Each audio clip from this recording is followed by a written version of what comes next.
కాకినాడ జిల్లా గండేపల్లి మండలం సూరంపాలెం ఆదిత్య ఇంజనీరింగ్ కాలేజీలో విద్యార్థుల మధ్య ఘర్షణ చోటు చేసుకుంది.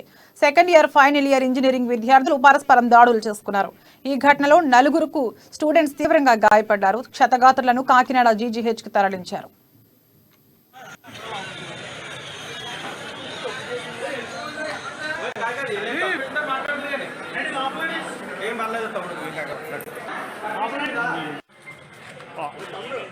ఏం జరిగిందో చూపించండి.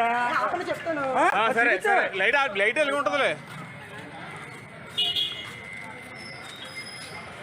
తమ్ముడు ఎల్లు తమ్ముడు వాళ్ళతో పాటు కంటిన్యూ అయిపోతున్నావు. నువ్వు లేకు.